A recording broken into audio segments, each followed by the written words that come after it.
Welcome, everyone, to RB1 Colon, a fantasy football podcast, part of the Fake Teams podcast channel. I am your humble host and the keeper of the Tom Brady Worry Index, Pete Rogers, and I am joined by some of the guys. We have resident old man and esteemed botanist, Clark Barnes, and ginger clean-shaven man and political wildcard, Nick Botiford. Guys, how are we doing tonight? Doing great, Pete. You're good, man. How are you?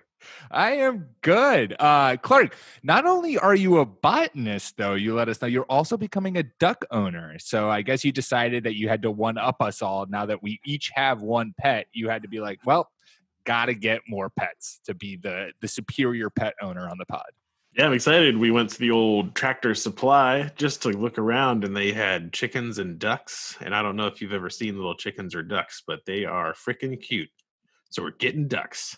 Did you decide that because ducks, you found goslings? Is that what young ducks are called? I'm not sure. I think goslings are. Yes. Though there's a geese. I think those are geese, right? What's a duckling? Is it duckling? I think it's duckling. Yeah. So I figure if we're going to put in all of the effort, ducks are cuter because they look like they shouldn't be walking or flying. They waddle their little butts, which is nice. And duck eggs are much better than chicken eggs. So to eat, you're going to eat this animal's. Oh, yeah. I've never had duck eggs before. It's good. It's a lot of yolk and less white, and they fetch a premium as well. Yeah.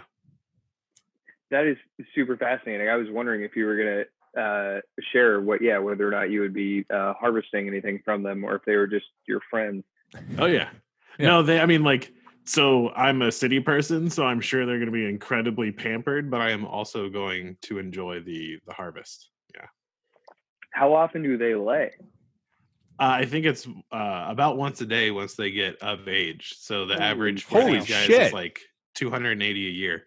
So here we go. The duck podcast, when they molt or shed their leaves, that takes a lot of energy, and so they don't lay eggs. And then I believe sometimes during the winter they don't do it either. But they lay an egg a day, basically? Yeah. That's insane. Did you say they shed their leaves? I might have. I meant feathers. I was like, I'm learning so much duck terminology right now. Yeah. A young duck is a gosling, and ducks have leaves. Yeah, the RB1, we're figuring it out podcast. Yeah, the RB1 duck podcast. So we built a little brooder out of a giant Rubbermaid thing for when they're young, and then we're going to build a shed this week for their roost. Damn. That's so cool. Was this all spur of the moment because you just saw adorable ducklings, or you were like, you know what, we should get something that provides our morning eggs? We've been kicking it around for a while, but seeing them kind of seal the deal. Yeah. So did you buy them on the spot? No, I am a little bit too cautious for that. Right on. I spent the day actually gardening in Kristen's garden, so nice. I've also got the green thumb thing. So just for the intros. Pete, no, don't. Cool, thanks, Nick. Yeah. Thanks. No, I'll make sure to include that in there. Yeah, but I was super serious. Nick Botiford. Is that what you want? Well, no. I have I'm a former landscaper, but I have to show Kristen your photos that you sent of the garden or of your little operation you have in there. Kristen's got some wonderful seeds growing right now herself on her windowsill, but they're in egg cartons. They don't have the light setup and stuff. That's all right. I'm going to try to get her to get on your level. Hey, dude, there's no right way to do it. That she's doing it counts. So that's awesome. Right on. Yeah. We had an herb garden growing out on our steps until it snowed, and then they all died, except for the mint. The mint somehow fought its way through the snow, even though there was a foot of snow sitting on it. It's like, fuck you, snow. Guess what I'm still doing? Growing. All right, let's get to it. All right. Well, we got some NFL news to talk about. Austin Ekeler, first big signing of 2020 NFL free agency. Austin Ekeler staying in Los Angeles. Signed a 4-year, $24.5 $200 million. $24.5 million. Personally, I'm very happy with this. First of all, undrafted running back. Get your paychecks when you get your paychecks. Well done. But also he emerged as a fantasy god last year when he took over for the Chargers, or took over in Melvin Gordon's place. And now that he is staying there, I have to think that that means that the full running back reins will be his. He will be in charge of that backfield for that money. And he finished an RB4 in PPR last year. And I have to think that he's going to be a top 15 back this year. Yeah, I'm a little scarred from making assumptions about the little guy getting the workload after we saw, oh man, Bill O'Brien went out and gave a second-round pick for Duke Johnson. He's finally going to get his chance. And then sinister old Carlos Hyde comes to town. Carlos Hyde.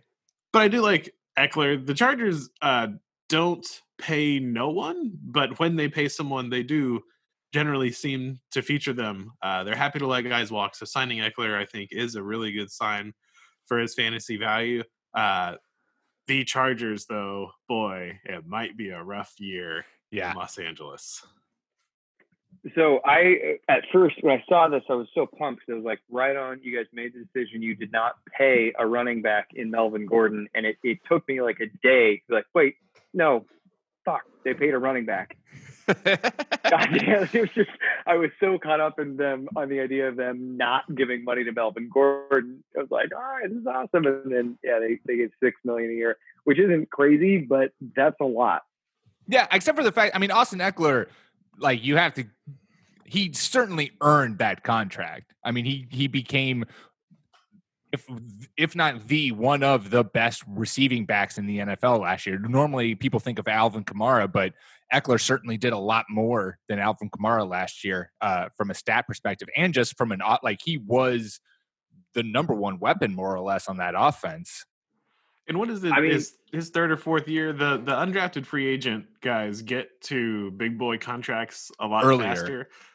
So I guess one saving grace, Nick, would be he's not going into his fifth or sixth year with this deal. It's still relatively early in his career. So, but $6 million is not chump change for a running back. You are right. That's a fair point, but I mean that's the 8th highest paid running back in the NFL. Like that's serious money to invest in a position that doesn't bring a lot of expected points added.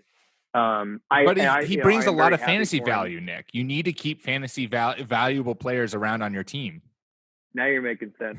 Who's Tyrod gonna get the ball to? Yeah, who else is Tyrod gonna throw the football to? Yeah, honestly, if he's got any of his like athletic ability left in the tank, it could be a pretty fun offense to watch. Just because he's not accurate. He's like a less at this point athletic Josh Allen.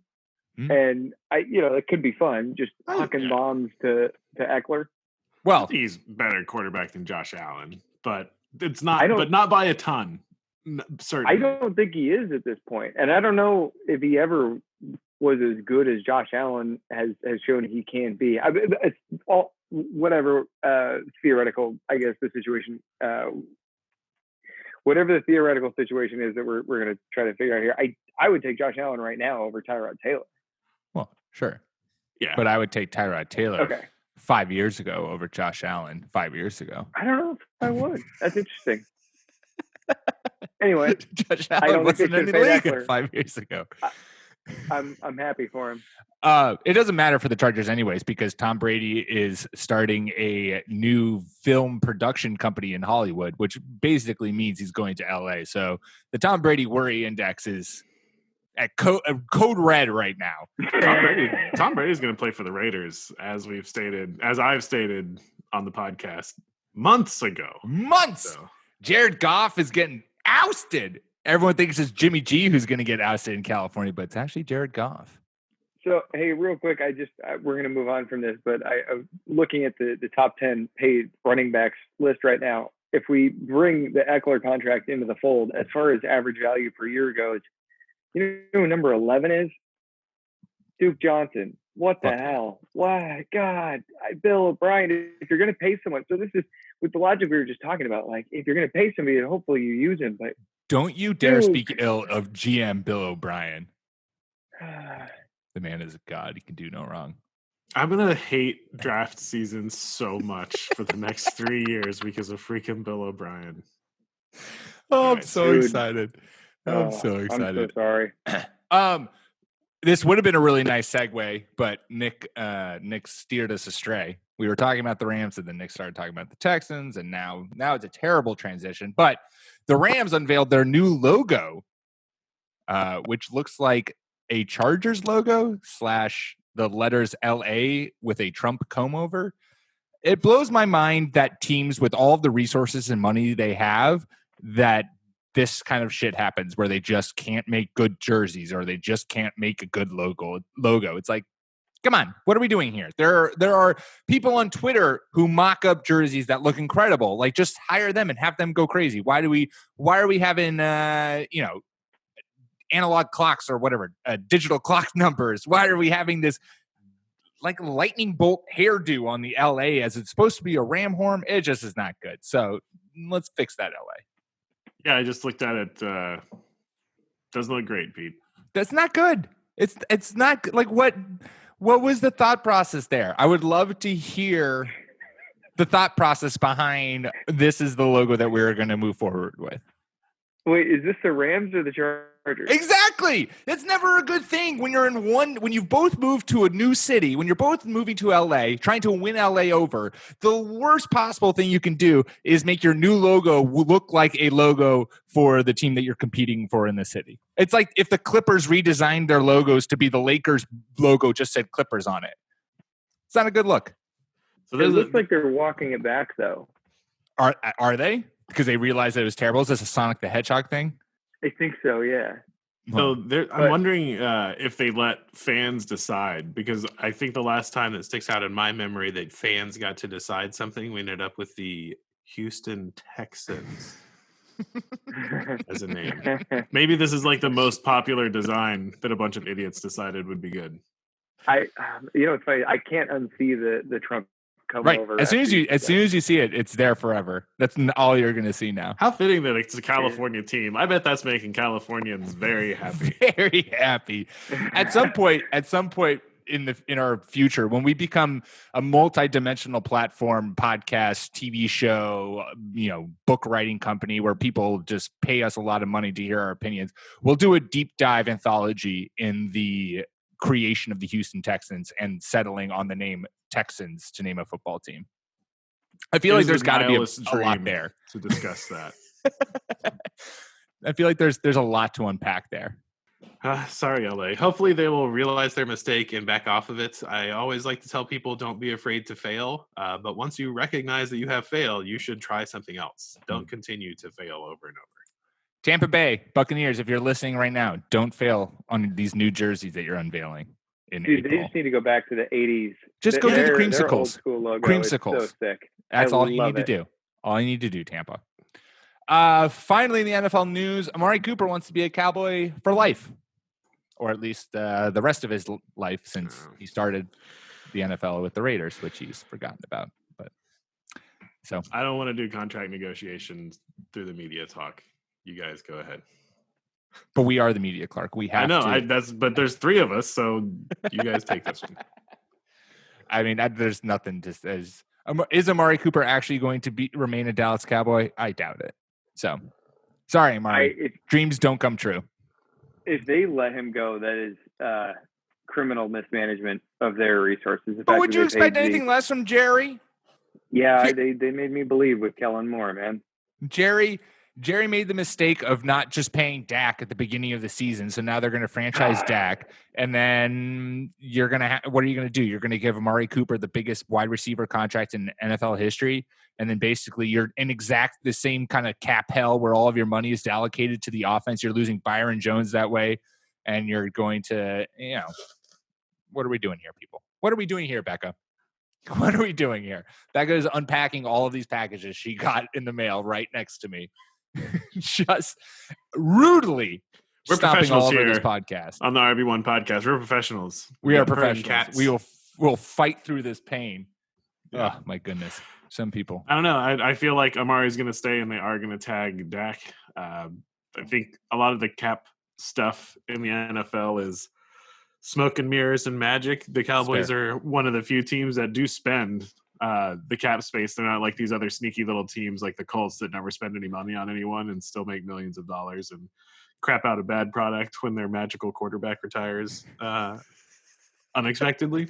Mm-hmm. But yeah, so I think they're all going to end up there, and in a couple of years, people are going to be kind of disappointed with an aging Zeke and all of this money tied up in Amari and Dak trying to get it done behind a faltering offensive line. But that's a podcast for 4 years from now. So perfect. Well, we'll pencil it in for the middle of what month are we in? Middle of March. Well, 4 years from now. March 9th. Romo is still going to be living high though. 2024. Laughing at everyone. We will talk about old aging Ezekiel Elliott and the Cowboys missteps. The Jets are making an effort to re-sign Robbie Anderson, Clark. So that is soul-crushingly disappointing. I really would like to see Robbie Anderson play for a coach who doesn't murder people's NFL careers for a living. Amen.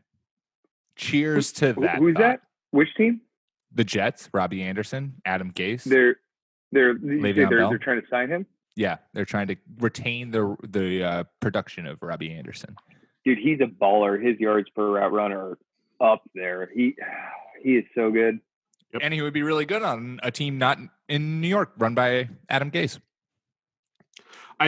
So people don't do this quite as much, but man, wouldn't you love to see Robbie Anderson opposite of Devontae Adams or just something like playing a Will Fuller role? Yeah, in Green Bay. That's where the ETR, the established run guys, that's where they want to go see him play. I think it's a perfect. It's perfect. Can be what we thought MVS was going to be. Clark's going to upgrade from the RB1 podcast to the Establish the Run podcast with takes like this.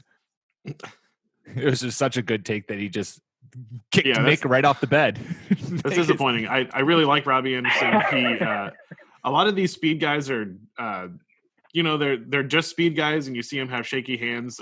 But a couple of fellows that have come into the league, Will Fuller I mentioned, who just can't stay healthy, but Robbie Anderson, they're speed guys who can also make some incredible catches, and they're taller than you think they are too. So these are Robbie Anderson is a guy that we've been waiting on to break out, and he has just really legitimately run into real problems that I don't think many players could overcome. So it's not that we've been waiting on it and he's been disappointing. It's been waiting on it, and he, for very good reasons, hasn't. So God, I hope he can get away from the Jets. Yeah. Or Adam Gase. Maybe if they fire Adam Gase, that'd be fine. That's fine too. Everybody going to wins. Plant my flag in the Henry Ruggs is this what kind of wide receiver hill.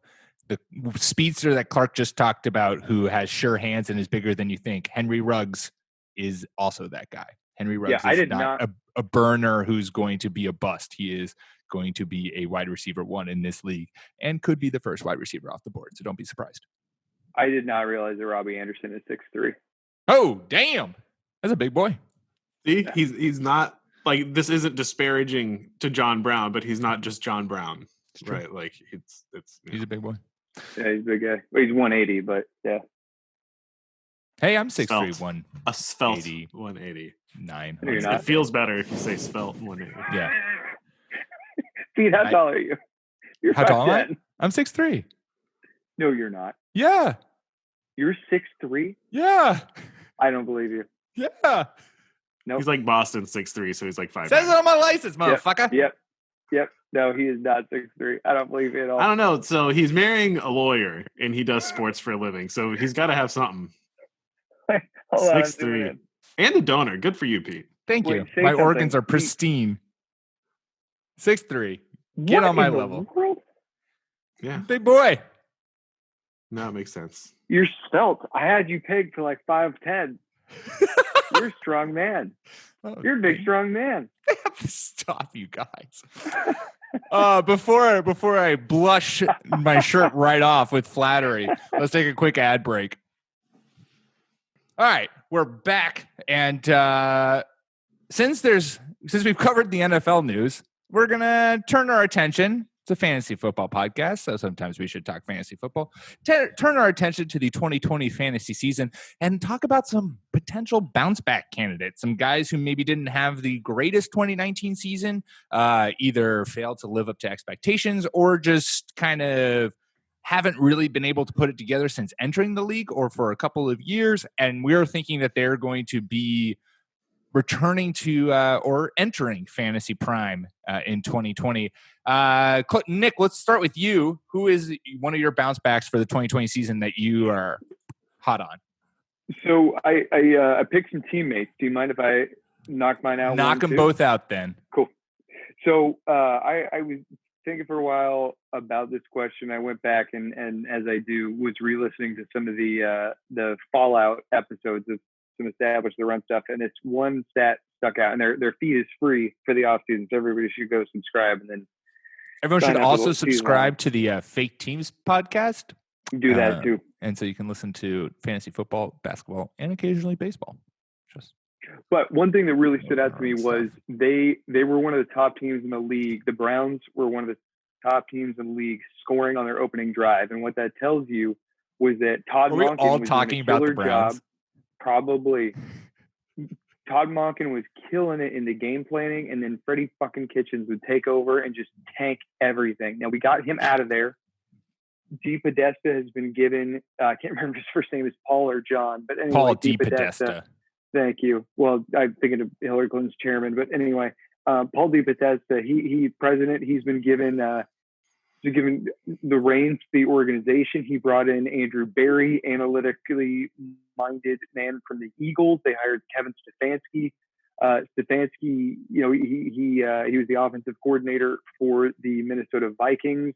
What you had there was a really well-run offense, and there's a couple things that I want to point out. The two people that I'm talking about here are Baker Mayfield and Odell Beckham Jr. Oh my goodness! Shocker! I had Baker also on my. It's gonna be a short podcast, right, cool. Boys. Yeah, right on, rock and roll. So here's what I'm stoked about. I'll wrap mine up. It's just a few points that I want to make. What we saw with the Vikings offense was, even though you had Zimmer trying to mess it up at every turn. They featured the tight end somewhat, but they heavily featured the slot receiver. We love to see teams that are willing to feature their slot receiver, and they also got things done on the outside in the downfield game. Now, when you look at and they also passed two running backs on early downs, that being Dalvin Cook. So when we're looking at this whole Browns team, we've got theoretically. Stefanski, who is already calling very intelligent, he's making intelligent play calling decisions, game plan decisions. We've got Andrew Berry piping hot facts in his ear about which plays are actually analytically good and which are bad. So when we put, pardon me, hot facts. So when we put all these things together, right, like Jarvis Landry he's coming off a stellar year, but we got him rocking the spot. Now we're going to have Odell Beckham Jr. rocking the downfield, Stephon Diggs type deal. Unfortunately, Chubb's probably going to take a hit because I think they'll pass their Kareem Hunt a lot on first down. But what this all really comes together to show us is that Baker Mayfield is going to have such an easier time. And I understand to the football people who are grumbling right now listening, yeah, Baker Mayfield did on his own take some steps back. But as we say all the time, when you put your players in position to fail, what else do you expect them to do? I expect them to be scheming up really nice passing lanes for him, give him tons of options. And I am very much planning on, as we said on the last podcast episode, if you could pair someone like Baker Mayfield with like Justin Herbert, depending on where he goes, as a 1-2 option at quarterback, you got someone who's got a scrambling floor with Baker's passing ceiling. You're going to be sitting pretty. And Odell Beckham Jr., I mean, so much of what we see with veteran receivers who switch teams, it takes them a second to get acclimated. And I totally fell for this last year, having him as a top 3 wide receiver option. Sometimes or more often than not, it just takes time for a wide receiver to integrate with the team. I've got really high hopes for Odell Beckham Jr. I'd feel really comfortable next year rolling into the season with him as my wide receiver one. And I think Baker Mayfield's going to have a really good year too. Yeah, I've got Mayfield as one of my guys as well. And just from an expectations and perspective standpoint, the Baker Mayfield had a really good rookie season, and then the Browns made a couple of hot signings, and a lot of folks made the mistake of thinking, a lot of folks, myself included, made the mistake of thinking like, oh, okay, all of this hotness is going on, just like we did with the Eagles and Titans way back in the day. They brought in all these free agents. It's going to be great. The Browns pulled the Browns and turned back into the pumpkins that we have always known them to be.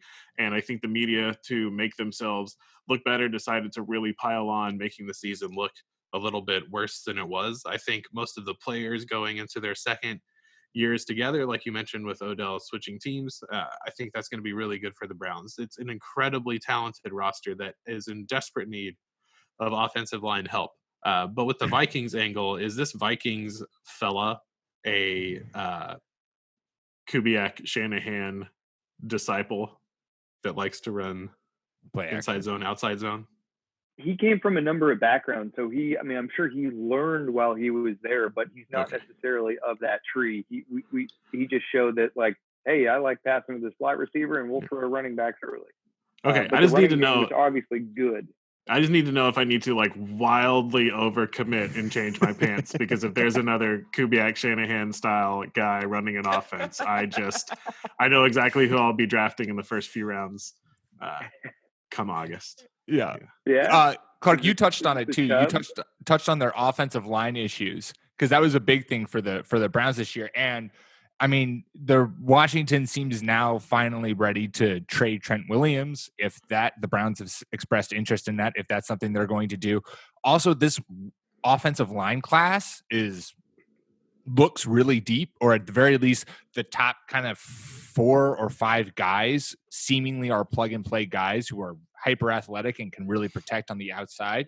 So I wouldn't be surprised if the Browns really solidify their offensive line this year, which will also just help this offense run so much smoother. I had Baker as one of my guys, because we saw what he can do, and I think everything Nick said is right, where this offense is going to be much better, much more catered to what Baker can do. It's getting the ball out of his hand quickly, giving him easy reads, and letting guys like Jarvis and Odell operate in space and make people miss. And we've seen how effective that Vikings offense was with Kirk Cousins and Adam Thielen and Stephon Diggs. And I think that if you're taking that offensive game plan and translating it to the Browns, I would argue that the Browns have better players at every position.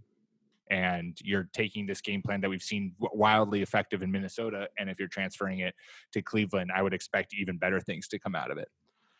Yeah, and last thing I want to say is right now in MFL 10s, Mayfield's going as the QB 14, and it's hard to get him much higher than that because the quarterback class is just really deep. There's just a lot of really good options.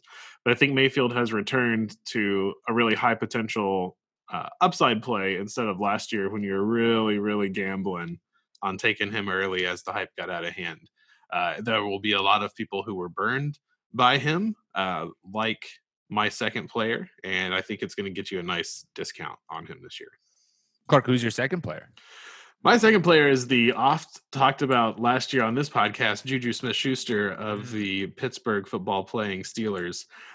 It was kind of a perfect storm of misfortune in Pittsburgh last year. A man named This is Duck also Hodges. the sign. Well, I wouldn't want to interrupt you quickly, Clark, but this is a sign of a true professional. A sign of a true professional from Clark Barnes.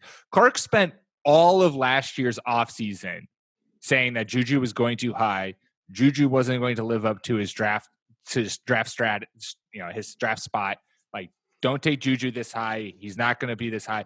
Clark starts off 2020 by saying, hey, Juju's going to bounce back. I have faith in Juju. And what Clark doesn't do is start by saying, I was right about Juju. He says, Juju had a lot of there was a lot going on. The Steelers offense was, changing. Didn't have Ben Roethlisberger. Didn't have Antonio Brown. Hey, this guy's going to bounce back. That's the sign of a true goddamn professional. Thank you, Pete. This will be my arguments last year is, making the transition from playing opposite a guy like Antonio Brown is tough. And it's just really hard for receivers, even like Keenan Allen, to make that transition. Roethlisberger got hurt. Juju got hurt. That's why I'm not taking a victory lap on the Juju Smith-Schuster call, because if he had played 16 games with Roethlisberger, he wouldn't have finished where he did. So, but now he is in his second year. He's got that experience of being the man, even if it was with mediocre quarterback play. And the amazing things that we've seen from Juju Smith-Schuster give me plenty of faith that he is going to figure out how to be the number one. And I think that we're going to see that this year. In NFL 10s, he's going at the end of the third round, which is still pretty pricey, but I would take him happily either at the end of the second or anywhere in the third and be really happy with it, because he is just an incredibly talented young guy. I mean, he came into the league, I think, at 19, right? So he is still super young, even though he's been around. So a lot of folks are going to feel burned from getting too excited about Juju last year, and we should not do that. We should take advantage of that, and I think Juju's going to have a big bounce back year. Yeah, I really like what you brought up there with the age aspect. When young men are able to succeed both in college and in the pros consistently, it's a mark of real talent, and not just, that a 22-year-old senior was bodying up 19-year-olds. The kid's really good. He can play, and I like this call a lot. I was so high on him last year. I just thought he was going to get like 200 targets. But yeah, he assuming Ben Roethlisberger can remain healthy, I think that this is a really good pick as a third round option to be a back end wide receiver one. Yeah, no, I like him a lot this year and I had him in my top 10 for dynasty rankings. I think one of the things that I really like about him, and why I think it's a lot easier for him to move on from a down year last year. I won't even say a bad year. He played 12 games. He still finished, I think, with like over 500 yards and had 3 touchdowns, which, given the shit show that was the Steelers quarterbacks, like, that was good, really good considering what was happening. Yeah, exactly. But I love the fact that he is a Jarvis Landry type guy where you get the ball in his hands. He's great after the catch, as well as can play inside, outside, can play all over the field. So he's not necessarily a big play receiver who you were relying on those big plays in order. Like, that's where his production came from. And then if that takes a drop off at all, you're screwed. He has the ability to either be the big play guy or can also be like what Nick was alluding to. Like, I mean, he could get easy 150 targets and be a PPR monster in 2020, which I would expect for him to be, even if Ben Roethlisberger isn't healthy. I think the Steelers are going to go into this year with a much better plan and idea of what's their quarterback position behind Ben Roethlisberger, because I honestly don't know how much Ben Roethlisberger has left, considering he looks like Tom Hanks after, lost on an island for however long he is in Castaway. Yeah, I just, since you mentioned it, Jarvis Landry, I just really hope everyone continues hating on Jarvis Landry for the next 6 years, so I can just continue drafting him as my wide receiver too, and just feeling real smug about it. I feel like everyone has this bad taste in their mouth from when he was in Miami, and everyone's like, Jarvis Landry's supposed to be a wide receiver one, and all he does is catch little screen passes. And all he does is catch 100 balls a year. Right, and he averages 8 yards catch. He's not a wide receiver. And it's like, I don't care. He gets 100+ catches, he gets 800+ yards, and he gets like 7+ touchdowns. Those are great stats. Who cares how you get them? If we ever do boutique style podcasts, I think me and Pete doing the Jimmy Everyman voice back and forth would be a really perfect 30 minutes of radio. We'll do that when we do our Texans anthology. I feel like there was a lot of everyday people who voted for Texans as the team name. My bounce back, I guess one of my bounce backs, I should say, the only one left to talk about since we all picked Baker, shows we have a lot of faith in Baker, you guys. Draft Baker. Another wide receiver, Brandin Cooks.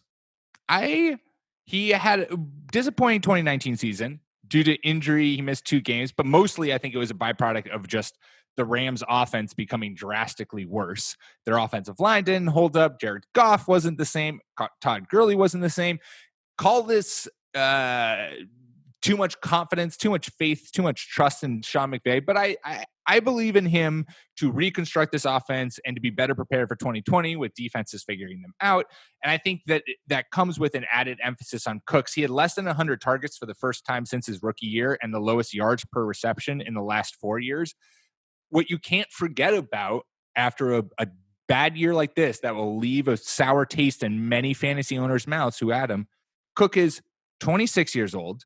And he's coming off of 3 outside of this last year. The years prior, he had 3 back-to-back years of 1,000+ receiving yards and 5+ touchdowns. I think Robert Woods' role is going to take a step back in that offense, given his age / there's also mild rumors that maybe they'll trade him or are looking to trade him.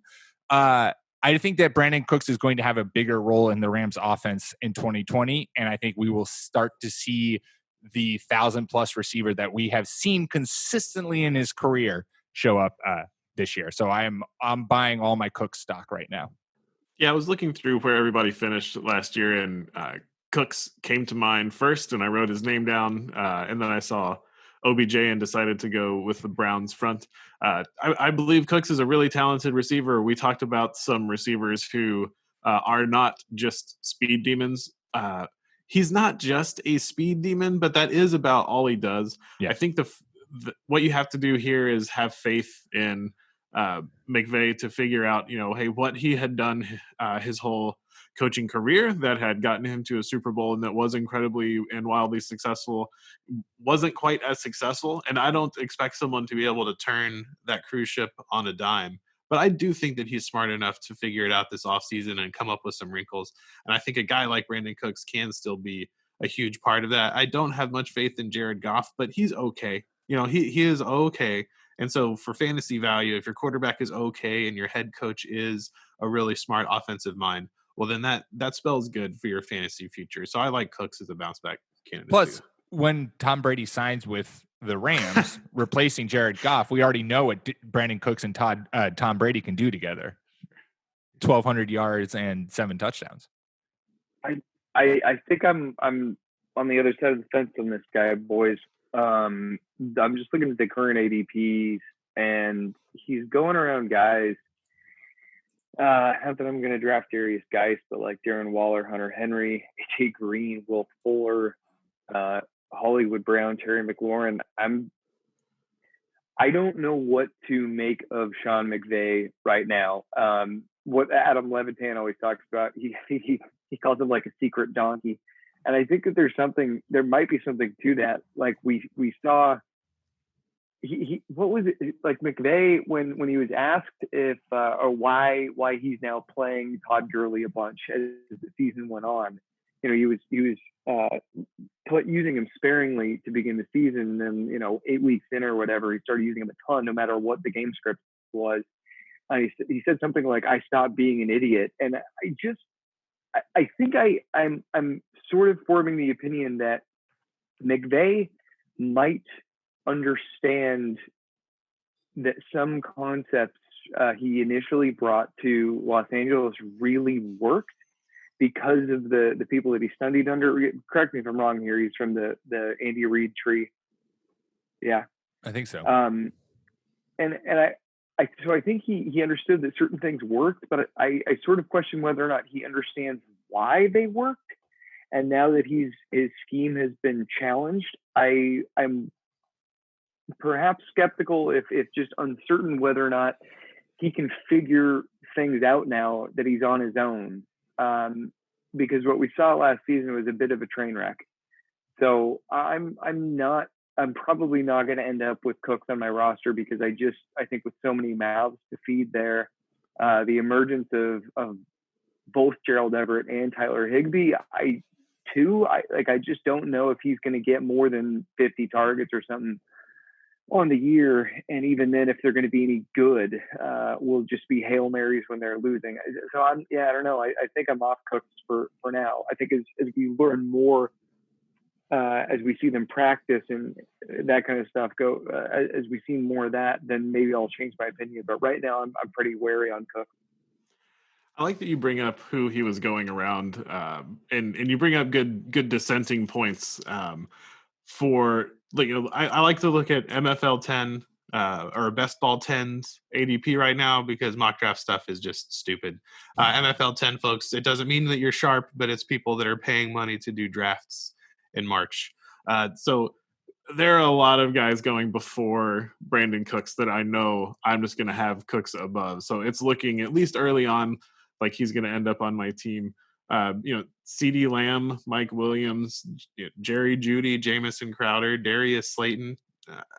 Okay, so I must be much higher than the public on Cooks. Yeah. And it is a faith move.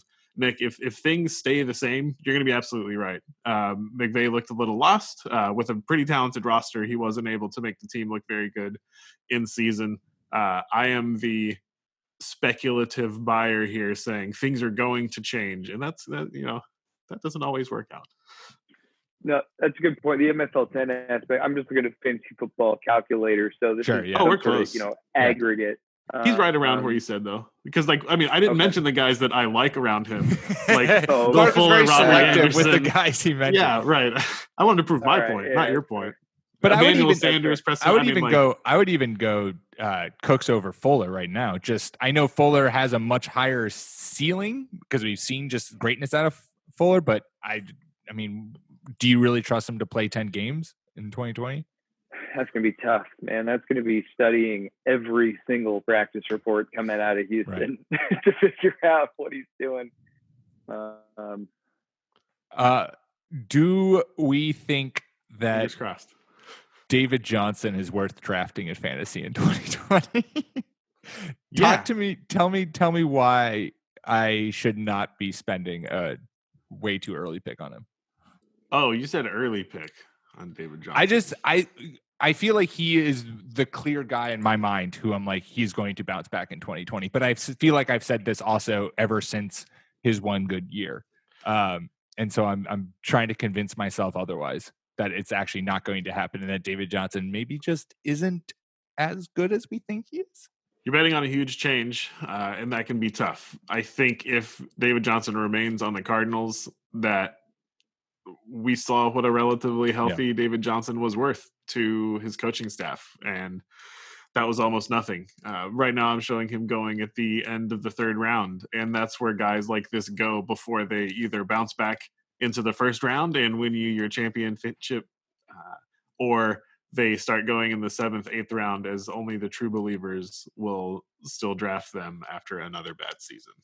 Yeah, I think it's really just going to depend on who is around him. That'll determine whether or not he even gets much of a crack at the starting gig. Kenyon Drake looked awesome. That being said, DJ was definitely hurt. He had nagging back injuries, and there's more to that than there's more than meets the eye insofar as he was definitely hurt. To the eye, he looked pretty bad at times.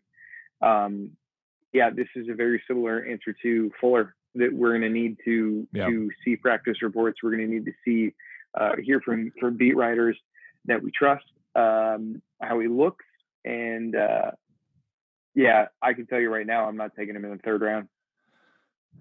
Is that where he's going? Yeah, that's what Clark just said. He's the 34th player off the board in MFL 10s, and there's a lot of variance in there. They give you the standard deviation on it, but it's usually a pretty good space. Assuming Kenyon Drake is still there, that is. Now, if Drake's gone, then right. So if they sign him, if they re-sign him, which I think they'd be foolish not to. On next week's pod, we should consider doing who's Damian Williams, who's Arian Foster, the breakout running backs from 2019 that will murder your team or win you a championship next year. I like it. Well, there you go. Tune in next week for who will murder your team. Brought to you by Ray Lewis. All right. Never forget. Make sure to subscribe to wherever you get your podcasts. On iTunes, Spotify, Stitcher, the whole 9 yards. We are there. Follow us on Twitter at RB1 Podcast. Follow myself at Pete M. Rogers. Follow Clark at NFL Clark. And Nicolas, follow him at Ginger__Nick without a K. We will be back at you next week to talk about breakout 2019 running backs who are destined to murder your team. Until then, peace.